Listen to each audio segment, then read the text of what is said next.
시청자 여러분 안녕하십니까? 남북예창 시작하겠습니다. 한미연합훈련이 코로나 상황과 북한의 반발 등을 감안해 지난 16일부터 규모를 대폭 축소해서 진행되고 있습니다. 북한군도 현재 하계훈련을 실시 중인 것으로 전해졌는데요. 안보 위기를 느끼게 해주겠다 이렇게 위협했지만 아직까지 북한군의 도발 징후는 감지되지 않고 있습니다. 네, 한미연합훈련을 반대하며 북한 편을 든 중국은 최근 러시아군을 불러들여 대규모 합동 군사훈련을 벌였습니다. 이렇게 미중 간 군사 경쟁이 본격화되면서 북한의 향후 대응 수위도 주목되고 있는데요. 이슈엔 한반도에서 집중 분석해 보겠습니다. 지난 16일 한미 군 당국이 사전 연습을 끝내고 후반기 연합주의소 훈련에 돌입했습니다. 오는 26일까지 9일간 진행되는 이번 훈련은 지난 3월 전반기 훈련 때보다 규모가 대폭 축소됐습니다. 미국 증원 인력은 전반기와 비슷하지만 한국 증원 인력은 30% 수준으로 감소한 것으로 전해졌습니다.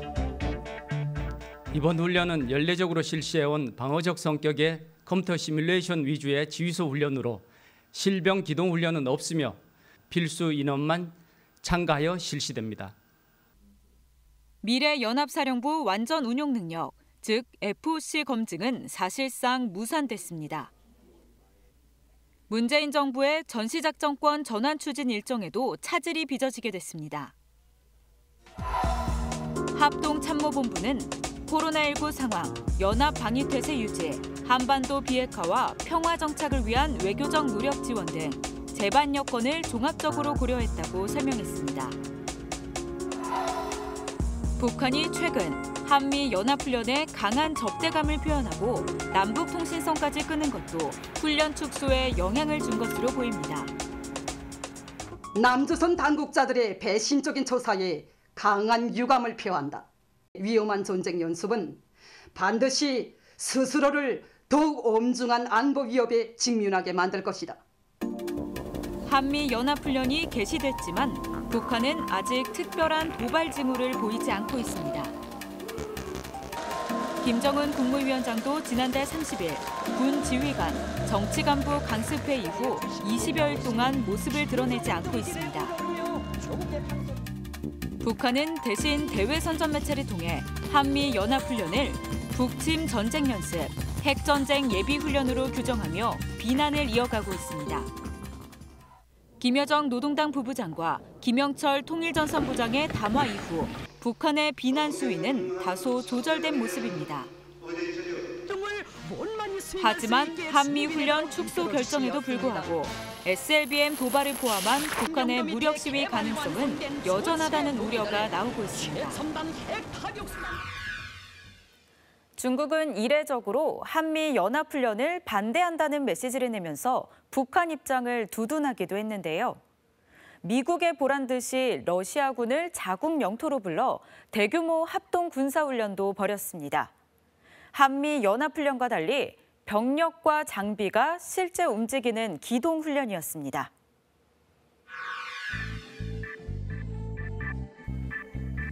서부연합 2021이라는 이름의 중국군 훈련에 러시아군이 대거 참가했습니다. 이날 동원된 양국 병력만 만여 명. 코로나19 상황 속에서도 마스크를 쓴 채 훈련을 강행했습니다. 중러 합동 군사훈련에는 각종 군용기와 화포, 장갑차 등 400대 이상의 장비가 투입됐습니다. 30초 이내에 10여 개의 목표물을 파악해 타격할 수 있다는 대공 미사일 발사 훈련과 공중 침투 훈련, 드론을 이용한 벌떼 공격도 잇따라 선보였습니다.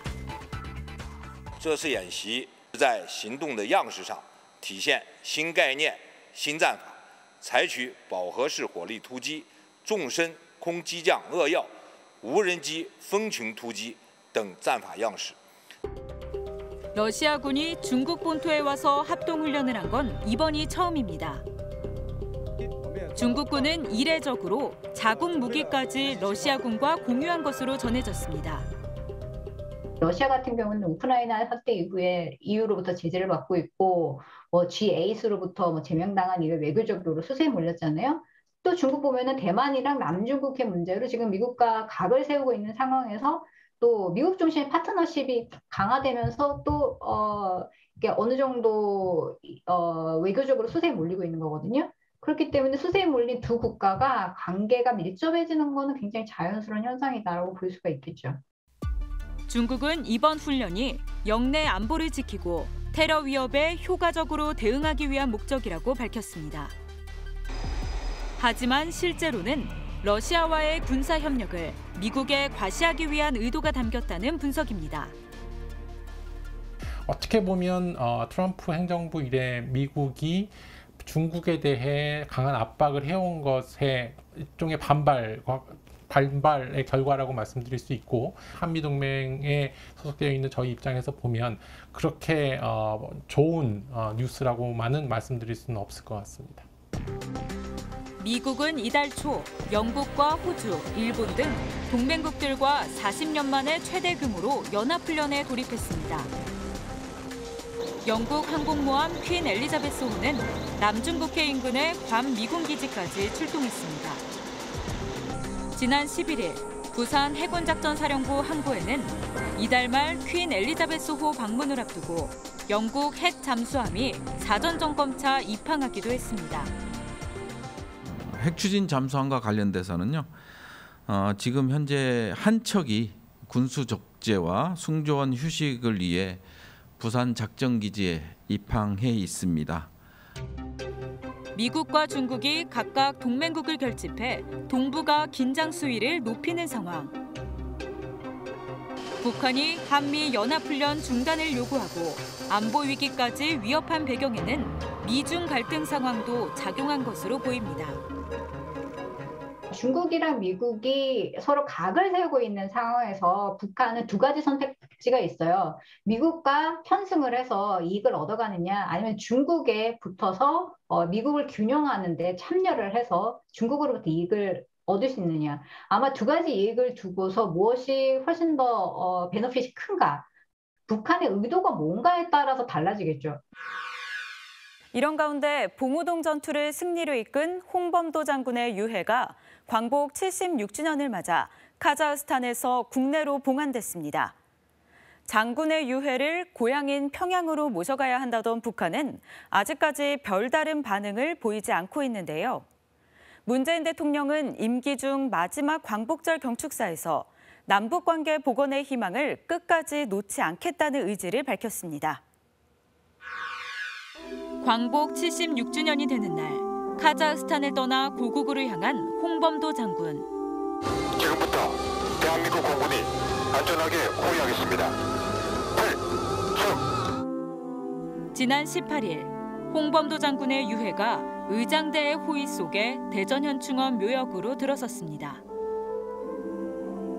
내가 죽고 우리나라가 해방되면 꼭 고국에 데려가라는 장군의 유언이 78년 만에야 이뤄진 겁니다.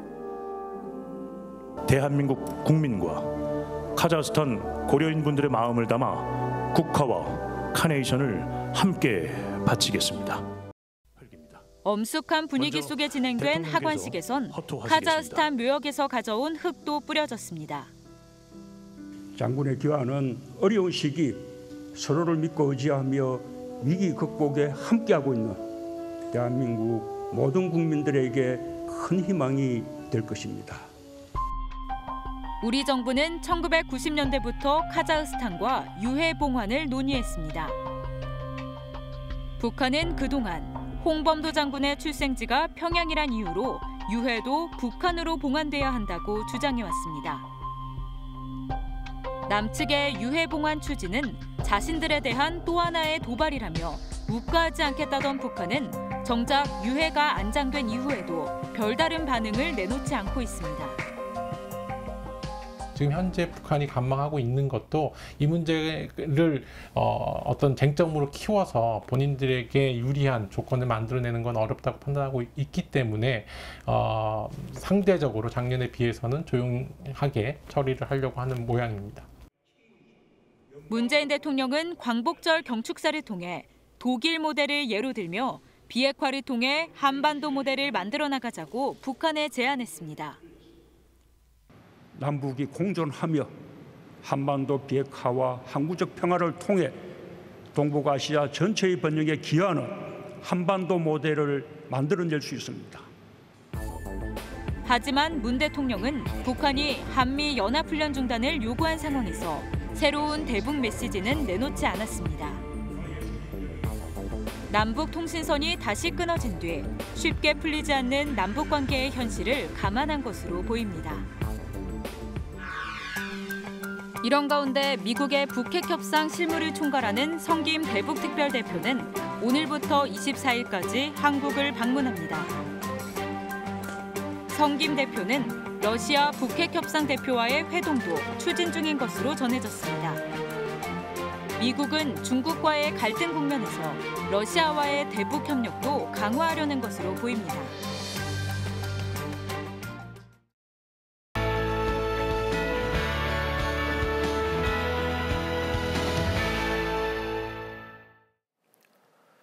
함경남도 북청에 돼지 공장이 문을 열었다는 소식이 최근 북한 방송에 나왔습니다. 그런데 돼지 농장이 아니고 왜 공장이냐는 의문이 생기실 텐데요. 기계화된 설비를 갖추고 돼지를 생산하기 때문이라고 합니다. 2019년 아프리카 돼지 열병으로 곤욕을 치렀던 북한 양돈 산업의 현 주소. 지금 함께 확인해 보시겠습니다. 한 남성이 조감도 앞에 서서 건물을 소개합니다. 최근 함경남도에 세워진 북청 돼지 공장인데요. 축산업이 물질기술적 토대를 더욱 튼튼히 다질 데 대한 당 정책을 받들고 함경남도에서는 자체의 힘으로 공장을 일떠세울 면밀한 작전을 세우고 곤소를 적극 내밀었습니다. 이 공장은 돼지 사육부터 가공뿐 아니라 사료 생산까지 필요한 모든 기술을 갖추었다고 합니다. 돼지 배설물로 유기질 비료를 만들고 채소 등의 작물을 키우는 고리형 순환 생산도 가능한데요. 그래서 돼지 농장이 아닌 공장이라는 호칭이 붙었습니다. 특히 기계화된 설비를 갖추고 공장에서 공산품을 생산하듯 돼지를 사육하고 있습니다. 북한은 최근 축산업 발전을 위해 돼지 공장에 더욱 공을 들이는 모습인데요. 지난해 12월 평북 돼지 공장은 리모델링을 거쳐 현대화된 시설을 갖추기도 했습니다. 만원 돼지고기를 생산하는 것은 확고한 토대를 마련했습니다. 돼지들의 생육 과정과 생육 시기별 배안먹이 보장, 호동 환경 관리를 자동적으로 조정할 수 있게 되었습니다. 북한에서 돼지는 소와 달리 개인이 직접 기르고 도축할 수 있는 소중한 가축인데요. 2019년 중국에서 유입된 아프리카 돼지 열병으로 북한의 양돈 산업은 거의 씨가 마를 정도로 막대한 피해를 입은 것으로 알려졌습니다. 북한은 지역 이동 제한, 봉쇄 지역과 보호 지역에 대한 예찰, 사체 부산물, 폐기물들의 처리, 살처분, 소독 등 방역 조치를 취하였다고 밝혔습니다. 북한 매체가 돼지 공장을 주목하는 건 양돈 산업을 육성해 식량난을 극복하려는 당국의 의지가 담긴 것으로 보입니다. 요즘 평양에선 옥상에 정원이나 텃밭을 가꾸는 건물이 늘고 있다고 하는데요. 공장과 식당, 유치원 등 곳곳에 다채로운 옥상 풍경이 최근 북한 매체의 전파를 탔습니다. 북한도 환경을 보호하고 에너지 효율을 높이는 옥상 녹화 사업을 벌이고 있는 건데요. 건물 옥상에 뭘 키우고 있는지 함께 확인해 보시겠습니다. 평양의 한 3층짜리 공장 건물. 옥상에 올라가 보면 다른 세상이 펼쳐집니다. 녹색 건축 기술을 도입해 그림 같은 정원을 꾸며놨는데요. 우리 종업원들이 실참에도 올라와서 수식도 하고 꽃가목도 가꾸고 하기 위해서 여기 사철, 장미, 백일홍, 촌수를 비롯해서 12종의 수백 그루의 꽃가나무를 심었습니다. 사계절 난방이 필요 없는 온실까지 만들어놨습니다. 오이나 토마토 같은 채소를 키우는 건데요. 평양의 이 식당 건물 옥상은 거의 채소밭이나 다름없습니다. 가지와 고추, 녹두 등 무려 16가지 농작물을 직접 길러 손님들 상에 올린다고 하는데요. 부루 하나를 위해서 멀리 가서 구입하던 그게 없어지고 뛰어 올라와서 없으면 여기서 뜯어가지고 내려가서 봉사하는 그 재미가 대단히 좋습니다. 녹두국수를 만들었는데 신선한 재료로 요리를 하다 보니 손님들 입맛을 사로잡고 있다고 식당 측은 선전합니다. 신선해서 좋고. 이처럼 북한에서도 요즘 건물을 지을 때 녹색 건축 기술을 중시한다고 하는데요. 옥상의 태양열이나 빗물을 활용해 에너지 효율을 높이려는 환경 보호 정책인 셈입니다. 주민들의 휴식 공간이자 텃밭 기능까지 겸하고 있는 북한의 옥상 정원. 마치 공원 속에 들어간 것 같고 자체의 힘으로 이거 이 많은 농사를 했다는 게 진짜 믿어지지 않습니다. 북한 매체는 옥상 녹화 사업이 하나의 추세로 자리 잡고 있다고 선전하고 있지만 비교적 생활 수준이 높은 평양에 국한된 것으로 보입니다. 지금까지 요즘 북한은이었습니다.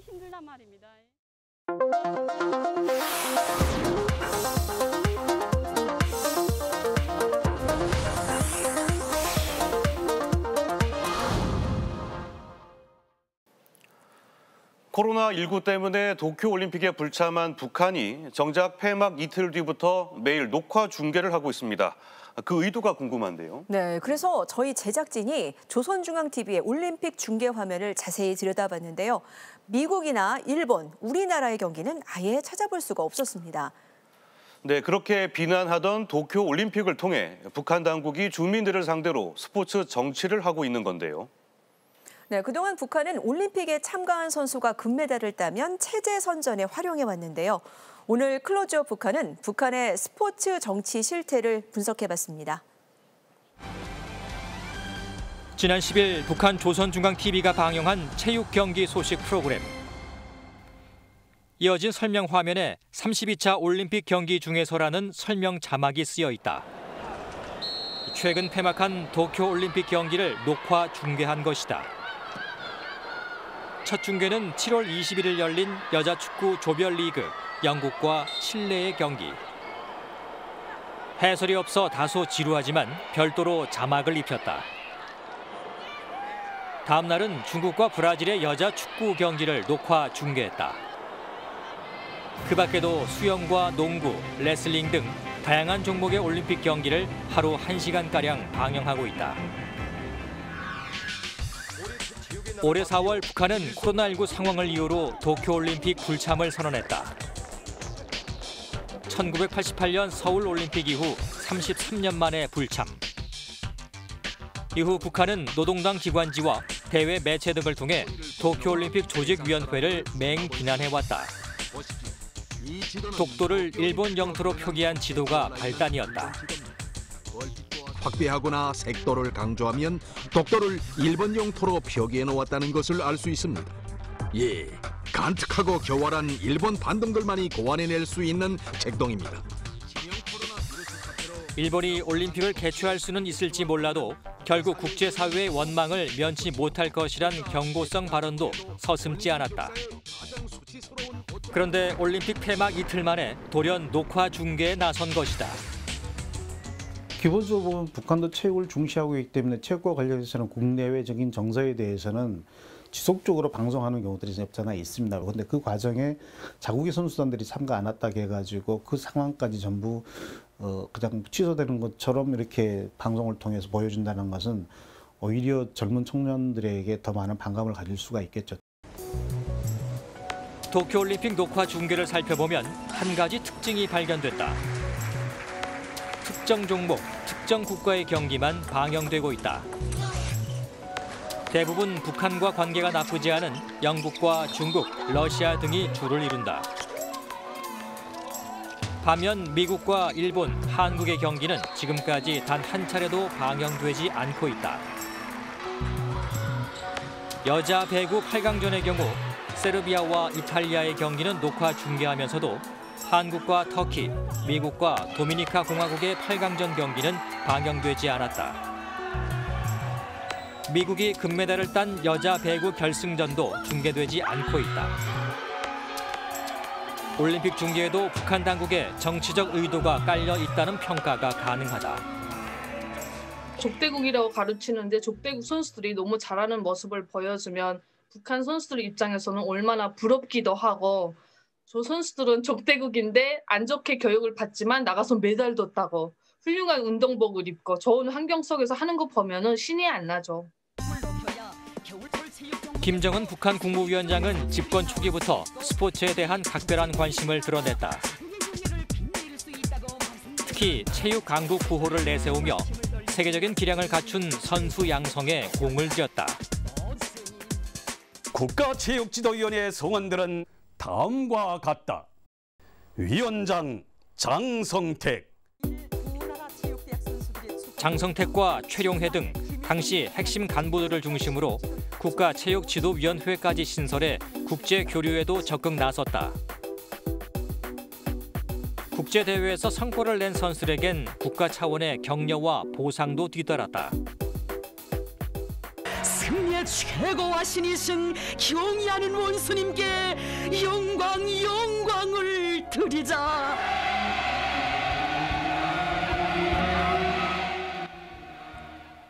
2015년 동아시아 축구선수권 대회에서 우승한 북한 여자 축구선수팀은 김정은 위원장이 직접 공항까지 마중을 나와 화제가 되기도 했다. 북한은 최근까지도 도쿄올림픽 출전권을 따기 위해 각종 국제대회에 선수를 참가시켜왔다. 출전 가능성이 높은 종목의 경우 북한 당국의 특별 관리를 받는다는 게 북한 국가대표 출신 탈북민의 증언이다.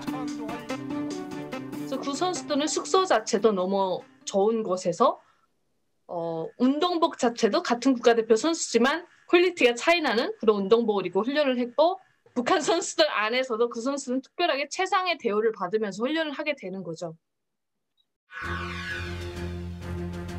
북한의 집중적인 선수 육성이 성과를 내기 시작한 것은 2012년 런던 올림픽이었다. 여자 유도 52kg급 결승전에서 쿠바 선수와 맞붙은 북한의 안금혜 선수.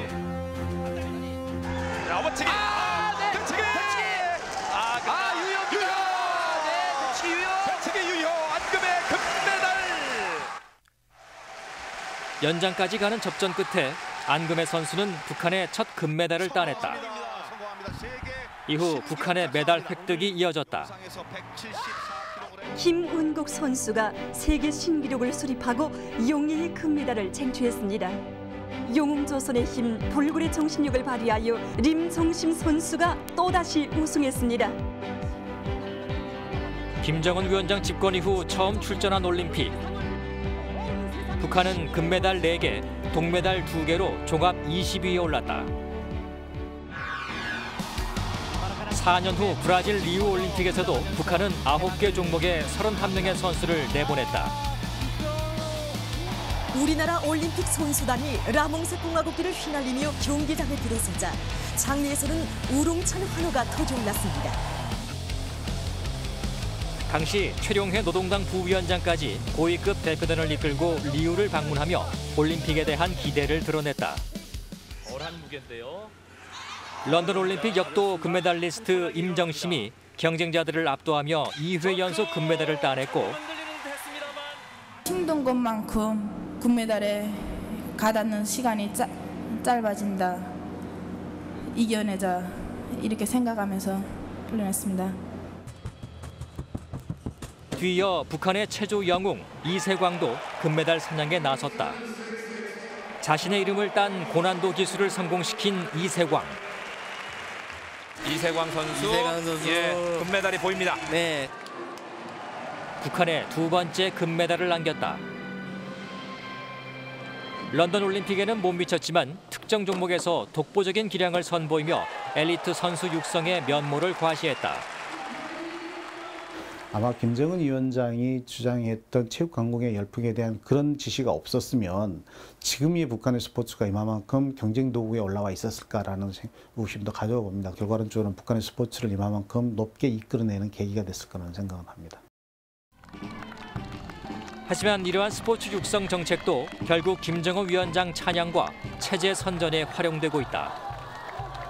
2014년 36개의 메달을 획득하며 인천 아시안게임 7위를 기록한 북한 선수들.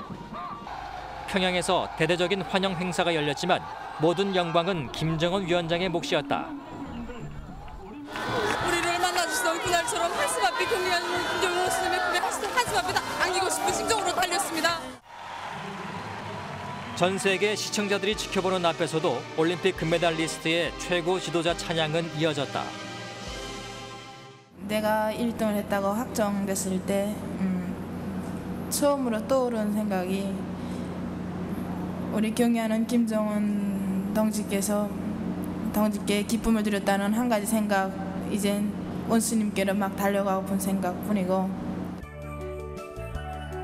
그동안 흘린 땀과 성과에 대한 보상 역시 최고 지도자가 내린 은혜로 포장된다. 우리 세강의 감독 동지가 경의하는 최고領주자 김정은 동지 배를 위해서 새 살림집을 수여받게 됐다고 알려주더라 말입니다. 그때 당시의 저희 심정이라는 건 말할 수 없었습니다. 이 같은 북한 선수들의 말과 행동은 북한 당국의 철저한 통제와 교육 아래 이루어진다고 한다. 북한 국가대표들에겐 매일 몇 시간씩 특별 사상 교육을 한다는 게 탈북민의 전언이다. 북한 국가대표 선수들은 매일 생활청화식으로 굴을 써야 돼요. 선수가 1등한 이유는 아버지 장모님을 구리며 달렸기 때문에 1등을 한 거예요. 그 선수가 뭐 대단한 컨디션을 가지고 있거나 기술이 있어서가 아니고. 스포츠 정치는 외교적으로 고립됐던 북한에게 돌파구가 되기도 했다. 오늘 우리 모두는 근면하고 2018년 신년사를 통해 평창 동계올림픽 참가 의지를 드러냈던 김정은 위원장. 남조선에서는 겨울철 올림픽 경기대회가 열리는 것으로 하여 북과 남의 다 같이 의의 있는 해입니다. 그것은 민족의 위상을 과시하는 좋은 계기로 될 것이며 우리는 대회가 성과적으로 개최되기를 진심으로 바랍니다. 북한은 평창올림픽을 계기로 김여정 부부장을 특사로 파견했고 이후 남북 정상회담과 사상 첫 북미 정상회담으로 이어졌다. 북한이 코로나19 상황이 호전될 경우 내년 2월 개최되는 베이징 동계올림픽을 활용해 새로운 협상 테이블에 앉을 것이란 전망이 나오는 이유다. 중국 역시 북한의 올림픽 참가를 적극 설득할 가능성이 높다는 분석이다. 일본에 그렇게 코로나 때문에 참석 안 했던 북한이 우리 중국 북경 올림픽에 참석을 한다. 결국 우리는 일본보다 더 안전한 코로나 환경을 가지고 있지 않느냐라는 것을 통해서 세계 선수단들에게 또 다른 메시지를 부여해 줄 수도 있는 부분들이고, 뭐 식량 원조라든지 경제 원조라든지 이런 부분들에 대한 원조를 통해서 그건 반드시 이루어내지 않을까라는 생각을 해봅니다.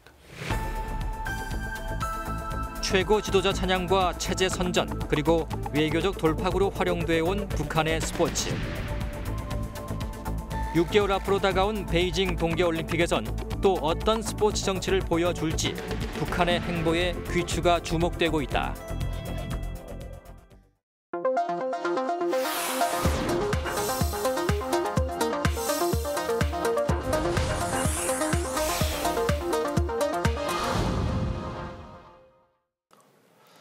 이미 우리 사회 곳곳에 탈북민들이 뿌리를 내리고 살고 있는데요. 그런데 아직까지 이들에 대한 편견은 여전한 게 현실인데요. 네, 그런 편견은 탈북민들이 남한 사회에 정착하는 데 가장 큰 걸림돌이 되고 있습니다. 최은 리포터, 탈북민 작가들이 모여서 전시회를 열었다고요? 네, 인간의 조건이라는 제목의 전시회인데요. 탈북민 작가들이 누구나 한 번쯤은 고민을 해봤을 법한 이 가치들을 다양하게 표현을 했습니다. 그런데 이 작가들이 그 전시회를 열기까지 어려운 점이 좀 많았을 것 같거든요. 네, 맞습니다. 탈북민이라는 이 신분 때문에 작품이 정치적으로 해석되는 시선들이 가장 힘들었다고 하는데요.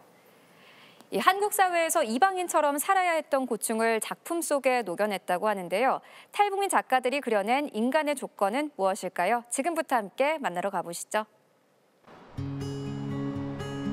대한민국의 입법기관 국회.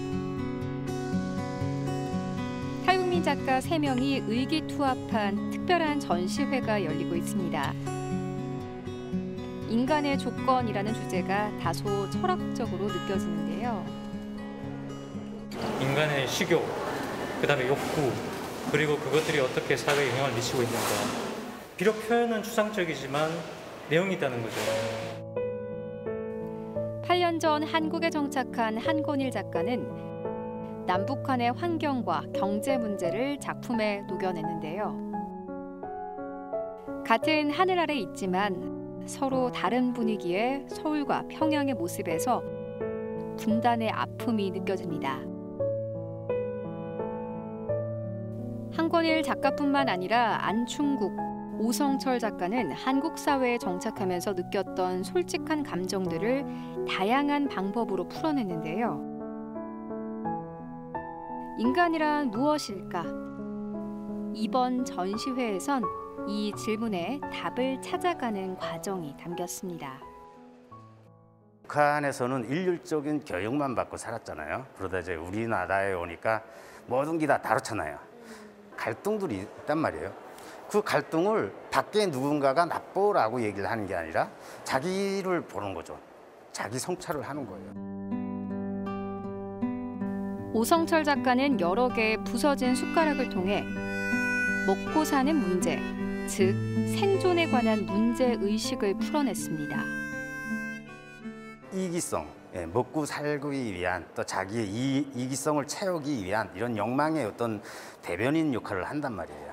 그게 무엇이냐라면 그 덕후화된 이성의 생각이 거고 그 덕후화된 이성을 그 스푼으로 표현을 된 거예요. 작가들은 인간에 대한 고민들을 작품을 통해서 녹여냈습니다. 특히나 오성철 작가는 북한에서부터 이 그림을 그렸다고 하는데요. 한국에 와서는 자신만의 개성을 표현하기 위해서 다양한 노력을 기울였습니다. 평안남도 남포 출신의 오성철 작가는 2012년 한국 땅을 밟았는데요. 한국에서 작품 활동을 시작하면서 북한과 다른 작업 방식 때문에 어려움을 겪었다고 합니다. 북한에서는 모든 행위 자체가 권력을 위해서 그 사람들이 시키는 것만 해야 돼요. 시키는 방향으로. 자기 선택권이 없는 거죠. 북한에서 화가는 예술가가 아닌 선전물을 모방하는 기술자 역할을 하는 경우가 많은데요. 그림을 그리는 기능공으로 평탄한 인생을 살다가 전환점을 맞게 되는 순간이 있었습니다. 중국을 갔는데 참 다른 세상이더라고요. 어떤 삶을 살아야 되냐 할 땐 뭐 다 돈도 벌고 뭐 잘 먹고 잘 사는 것도 좋지만 참 좋은 작품을 남기는 그런 예술가로 사는 게 그 인생의 목표 같다. 개성이 담긴 그림을 그리기 위해 선택한 탈북길. 우여곡절 끝에 한국 사회에 정착했고 활발한 작품 활동을 이어오고 있는데요. 지금 제 뒤로 보이는 이 두 작품을 그린 안충국 작가는 10대에 완전히 한국 사회에 정착을 하기도 했는데요. 한국과 북한에서 모두 학창 시절을 보낸 안 작가가 전하고 싶었던 메시지는 과연 무엇이었을까요? 안충국 작가는 시멘트와 한지 등 다양한 재료들을 활용해서 작품을 만들었는데요.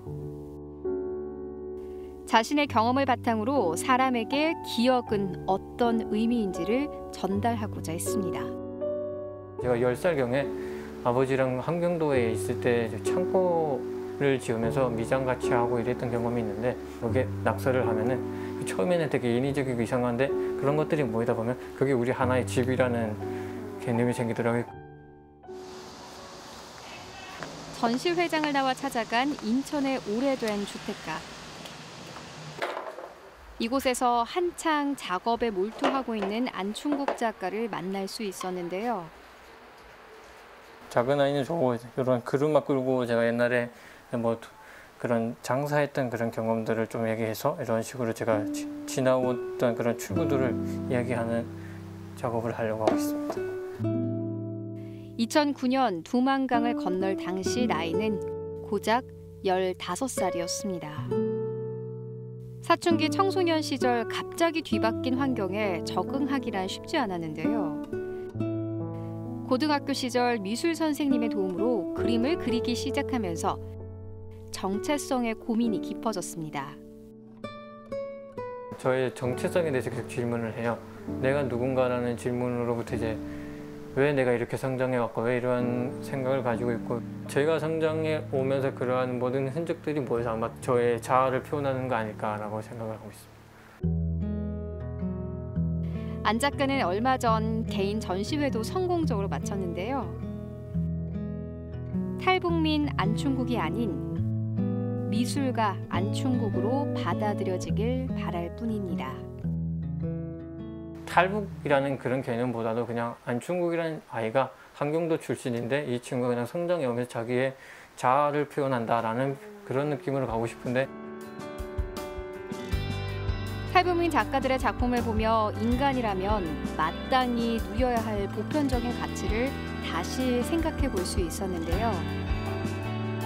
이들이 사회적 편견 없이 자유롭게 작품 활동을 할 수 있는 날이 오기를 기대합니다. 남북의 썰 4회. 미루나무가 부른 판문점 도끼 만행편 영상이 남북의창 유튜브 채널에 업로드됐습니다. 주요 장면 함께 보시겠습니다. 판문점이라고 하는 군사경비구역 내에서 이 미군이 살해를 당한 사건입니다. 8월 18일 오전 판문점 공동경비구역 안에서 북한군의 경비병 약 30명이 악랄한 살인 만행을 저질렀습니다. 이름이 이제 박철 중인데 미친 개다 이런 식으로 해서 아주 정말 그 개파간 이제 그런 북한군 장교가 명령하는 거죠. 죽여버려 하고. 미국은 당연히 가만히 있지 않았을 것 같아요. 미루나무가 화근이 됐으니까 이 화근을 제거를 하자. 뭐 미드웨이라고 하는 항공모함 이런 이제 전력을 한반도에 집중해요. 이때 본때를 보여주자. 그때 그 당시 우리 박정희 대통령께서 미친 개한테는 몽둥이가 제격이다. 판문점 공동경비구역 내에 있는 북한군 초소를 그냥 이제 파괴를 해버립니다. 북괴가 오면은 내가 한 10m 전방에 오면 쏘라고 했습니다. 북한이 엄청나게 긴장을 했던 것 같아요. 김일성이 이런 일이 벌어진 거에 대해서 유감이다.